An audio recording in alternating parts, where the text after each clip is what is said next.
ಗೋಲ್ಡನ್ನ ಮತ್ತು ಎಷ್ಟು ನಿಜ ಅನ್ನೋದು ನಿಮ್ಗೆ ಗೊತ್ತಿರುತ್ತೆ. ಈಗ ನೋಡಿ ಕಾಸಿನ ಸರ ಅನ್ನೋದು ಆಗೆಲ್ಲ ಆಗಿನ ಕಾಲದಲ್ಲಿ ನಮ್ಮ ಅಜ್ಜಿ ಇದಿರೆಲ್ಲ ಯೂಸ್ ಮಾಡ್ತಿದ್ರು. ಈಗ ಮತ್ತೆ ಅದೇ ಟ್ರೆಂಡಲ್ಲಿದೆ. ಈಗ ಅದೇ ಥರ ಕಾಸನ್ನ ಯೂಸ್ ಮಾಡಿಕೊಂಡು ಬೇಬಿ ಕುಚ್ಚನ್ನ ಹಾಕೋದು ಹೇಗೆ ಅಂತ ನೋಡೋಣ.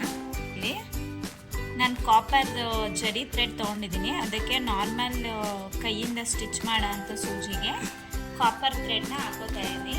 ಈ ಒಂದು ಡಿಸೈನ್ಗೆ ನೀವು ಸೂಜಿಲೇ ಹಾಕಬೇಕು ಜರಿ ಥ್ರೆಡ್ನ. ಕೈಯಲ್ಲಿ ಹಾಕ್ಕೊಂಡ್ರೆ ನೀವು ಮತ್ತೆ ಎಕ್ಸ್ಟ್ರಾ ಮತ್ತೆ ಹೊಲ್ಕೋಬೇಕಾಗತ್ತೆ. ಅದರಿಂದ ಒಟ್ಟಿಗೆ ಜರಿ ಥ್ರೆಡನ್ನು ಸೂಜಿಗೆ ಹಾಕ್ಕೊಂಡ್ರೆ ನಿಮ್ಗೆ ಎರಡೂ ಕೆಲಸ ಅಟ್ ಎ ಟೈಮ್ ಮುಗ್ದೋಗುತ್ತೆ. ನೋಡಿ ಫ್ರೆಂಡ್ಸ್, ಇಲ್ಲಿ ಈಗ ನಾನು 90 ಎಳೆ ದಾರ ತೊಗೊಂಡಿದ್ದೀನಿ. ಅಂದರೆ 180 ಎಳೆ ದಾರನ ತೊಗೊಂಡಿದ್ದೀನಿ ನಾನಿಲ್ಲಿ ಕುಚ್ಚಾಕೋಕ್ಕೆ. ನೀವು ಬೇಕಿದ್ರೆ ಇನ್ನೊಂದು ಸ್ವಲ್ಪ ಸಣ್ಣ ದಪ್ಪ ಹೇಗೆ ಬೇಕಾದ್ರೂ ಚೇಂಜಸ್ ಮಾಡ್ಬೋದು. ನಾನಿಲ್ಲಿ ಇಷ್ಟೇ ಸಾಕು ಅಂತ ತೊಗೊಂಡಿದ್ದೀನಿ. ಈಗ ನಾರ್ಮಲಾಗಿ ಬೇಬಿ ಕುಚ್ಚಿಗೆ ಹೇಗೆ ಹಾಕೋತೀರೋ ಹಾಗೆ ಸೂಜಿನ ಎಳ್ಕೊಳ್ಳಿ. ಅದಾದಮೇಲೆ ಇದೇ ನೀವು ಜರಿ ಥ್ರೆಡ್ ಹಾಕ್ಕೊಂಡಿದ್ರಿ ಅದನ್ನು ಈ ದಾರದಲ್ಲಿ ಮಧ್ಯಕ್ಕೆ ಚುಚ್ಕೊಂಡು ಹೀಗೆ ನಿಧಾನಕ್ಕೆ ಎಳ್ಕೊಳ್ಳಿ. ಕಾಪರ್ ಜರಿ ಸ್ವಲ್ಪ ಸಾಫ್ಟಾಗಿರುತ್ತೆ, ಅದರಿಂದ ಹುಷಾರಾಗಿ ಅದನ್ನ ಹ್ಯಾಂಡಲ್ ಮಾಡಬೇಕು. ಈಗ ನೋಡಿ ಇದನ್ನು ಹೀಗೆ ಒಂದು ಸುತ್ತ ಹಾಕೊಳ್ಳಿ ದಾರನ. ಅದಕ್ಕೆ ಇದನ್ನು 2 ಎಳೆ ಮಾತ್ರನೇ ತೊಗೊಳ್ಳೋದು. ತುಂಬ ತೊಗೊಂಡ್ರೆ ಇದು ಸುತ್ತ ಹಾಕೋಕ್ಕೆ ಮತ್ತು ಗಂಟು ಹಾಕೋಕ್ಕೆಲ್ಲ ತುಂಬ ಹಿಂಸೆ ಆಗ್ತಿರುತ್ತೆ. ಈಗ ಇದರೊಳಗಡೆ ಸೂಜಿನ ಹಾಕ್ಕೊಂಡು ಒಂದು ಸ್ವಲ್ಪ ಟೈಟ್ ಮಾಡ್ಕೋಬೇಕು.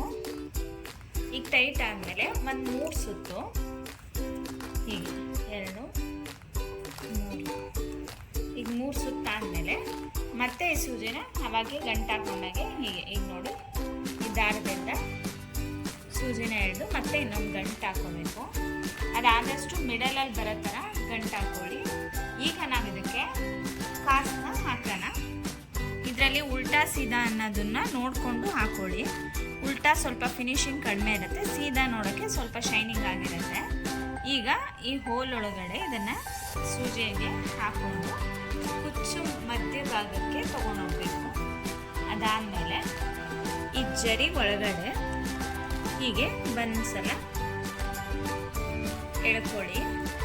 ಒಂದ್ಸಲ ಆ ಕಡೆಗೆ ಇನ್ನೊಂದ್ಸಲ ಆಪೋಸಿಟ್ ಸೈಡ್ಗೆ ಎಳ್ಕೊಳ್ಳಿ. ಇಲ್ಲ ನಿಮ್ಗೆ ಕಂಫರ್ಟಬಲ್ ಹೇಗೆ ಅನಿಸುತ್ತೆ ನೋಡಿ.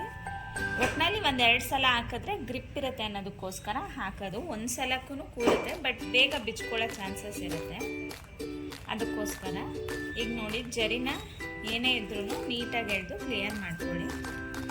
ಈಗ ಇವೆರಡು ಸಲ ಆದಮೇಲೆ ನಾನೀಗ ಇಲ್ಲಿ ಮಧ್ಯದಲ್ಲಿ ಚುಚ್ಕೋತಾ ಇದ್ದೀನಿ.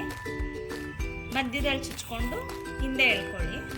ಹಿಂದೆ ಎಳ್ಕೊಂಡಾದ್ಮೇಲೆ ಮತ್ತೆ ಇನ್ನೊಂದು ಸಲ ಹೀಗೆ ಜರಿನ ತಗೊಂಡು ಗಂಟು ಹಾಕ್ಕೊಳ್ಳಿ. ಈಗ ಗಂಟು ಆದಮೇಲೆ ನಾನು ಮತ್ತೆ ಇನ್ನೊಂದು ಸಲ ತಗೊಂಡು ಸುತ್ತನ ಹಿಂದೆಯಿಂದ ಮುಂದೆ ತಗೋತಾ ಇದ್ದೀನಿ.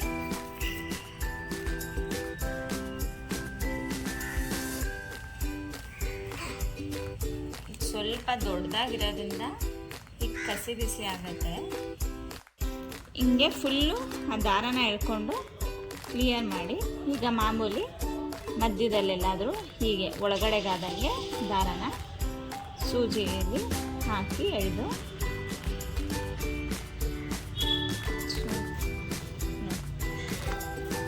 ಹೀಗೆ ಎಳೆದು ಎಷ್ಟುದ್ದ ಬೇಕು ನೋಡಿ. ಆಲ್ಮೋಸ್ಟು ನಿಮಗೆ ಈ ಕುಚ್ಚು 1.5 2 ಇಂಚಸ್ ಹತ್ತತ್ರ ಬರುತ್ತೆ. ಯಾಕೆಂದರೆ ನಿಮಗೆ ಕಾಸು ಆದಮೇಲೆ ಸ್ವಲ್ಪ ಕಾಣಿಸೋ ಥರ ಇದ್ದರೆ ಲುಕ್ ಇರುತ್ತೆ. ಈಗ ನೋಡಿ ಕಾಸು ಇದೆ, ಕಾಸಿಂದ ಕೆಳಗಡೆ 1/4 ಇಂಚಷ್ಟು ಬಿಟ್ಟು ಕಟ್ ಮಾಡ್ತಾ ಇದ್ದೀನಿ. ಇಲ್ಲಾಂದರೆ ನಿಮಗೆ ಕುಚ್ಚು ಅನ್ನೋದು ಹೈಲೈಟ್ ಆಗಲ್ಲ, ಅದಕ್ಕೋಸ್ಕರ. ನೋಡಿ ಇದಕ್ಕೆ ಡಿಸ್ಟೆನ್ಸ್ ನೀವು ಇಂಚಲ್ಲಾದರೂ ತೊಗೋಬೋದು. ಇಲ್ಲಾಂದರೆ ಈಗ ನೋಡಿ ಕುಚ್ಚಾದ್ಮೇಲೆ ಈ ಹೆಬ್ಬೆಟ್ಟು ಇಟ್ಕೊಂಡು ಅದ್ರ ಪಕ್ಕಕ್ಕೆ ಚುಚ್ಕೊಳ್ಳಿ. ಎಲ್ಲ ಕುಚ್ಚೂ ನಿಮ್ಗೆ ಈವನ್ ಆಗಿ ಬರುತ್ತೆ. ನಾನಿಲ್ಲಿ ಸಿಂಗಲ್ ಒಂದೊಂದೇ ಕಲರ್ ಹಾಕ್ತಾನೆ, 2 ಕಲ್ಲನ್ನು ಒಂದೊಂದೇ ಸಲ ತೊಗೋತಾ ಇದ್ದೀನಿ. ಯಾಕೆಂದರೆ ಅದು ಕುಚ್ಚು ಸ್ವಲ್ಪ ದೂರ ಬರೋದ್ರಿಂದ ನಿಮಗೆ ಅದು ಲುಕ್ ಕಾಣಿಸಲ್ಲ 2 ತೊಗೊಂಡ್ರೆ, ಅದಕ್ಕೋಸ್ಕರ ಅದೊಂದು ಇದೊಂದನ್ನ ಹಾಕ್ತಾಯಿದ್ದೀನಿ. ಈಗ ಮತ್ತೆ ಮಾಮೂಲಿ ಹೀಗೆ ಸುತ್ಕೊಂಡು ನೀವು ಕಾಸನ್ನ ಹೊಲ್ಕೊಳ್ಳಿ, ಚೆನ್ನಾಗಿ ಕಾಣಿಸುತ್ತೆ. ಹಳೆ ಬೇರು ಹೊಸ ಚಿಗುರು ಅನ್ನೋ ಹಾಗೆ ಈಗ ಕಾಸಿಂದ ಹಾಕಿರೋ ಡಿಸೈನ್ ಕಂಪ್ಲೀಟ್ ಆಗಿದೆ. ಹೇಗೆ ಕಾಣಿಸ್ತಿದೆ ಅಂತ ನೋಡೋಣ ಬನ್ನಿ. ನೋಡಿ, ಈಗ ಫುಲ್ಲು ಒಂಥರ ರಿಚ್ ಲುಕ್ಕಾಗಿ, ಟ್ರೆಡಿಷ್ನಲ್ ಆಗಿ, ಗ್ರ್ಯಾಂಡಾಗಿ ಎಲ್ಲ ಥರನೂ ಎಲ್ಲ ರೀತಿಲೂ ಸಕ್ಕತ್ತಾಗಿ ಕಾಣಿಸ್ತಿದೆ. ಎಲ್ಲ ಏಜ್ ಅವ್ರಿಗೂ ಸೆಟ್ ಆಗೋ ಥರ ಡಿಸೈನ್ ಇದು. ತುಂಬ ಚೆನ್ನಾಗಿ ಕಾಣಿಸುತ್ತೆ, ತುಂಬ ಯೂನಿಕ್ಕಾಗೂ ಇದೆ. ಈ ಡಿಸೈನ್ಗೆ ನೀವು 400ಇಂದ 500ವರೆಗೂ ಚಾರ್ಜ್ ಮಾಡ್ಬೋದು. ಯಾಕೆ ಅಂದರೆ ನಿಮಗೆ ಈ ಕಾಸೇನೆ ಸ್ವಲ್ಪ ವೆಯ್ಟ್ ಜಾಸ್ತಿ ಬರೋದ್ರಿಂದ ನಿಮಗೆ ಕಾಸ್ಟ್ಲಿ ಆಗುತ್ತೆ. ಹತ್ತತ್ರ 100 ರೂಪೀಸ್ವರೆಗೂ ಆಗುತ್ತೆ. ನೀವು ಕುಚ್ಚು ಇನ್ನೂ ಹತ್ರ ಹಾಕಿದ್ರೆ ತುಂಬಾ ತೊಗೊಳುತ್ತೆ. ಅದಕ್ಕೋಸ್ಕರ ಇಂಥದ್ದೇ ಹೊಸ ಹೊಸ ವೀಡಿಯೋಗಳಿಗೋಸ್ಕರ ನನ್ನ ಚಾನಲ್ನ ಸಬ್ಸ್ಕ್ರೈಬ್ ಆಗಿ, ಲೈಕ್ ಮಾಡಿ, ಶೇರ್ ಮಾಡಿ, ಕಮೆಂಟ್ ಮಾಡಿ. Thank you for watching.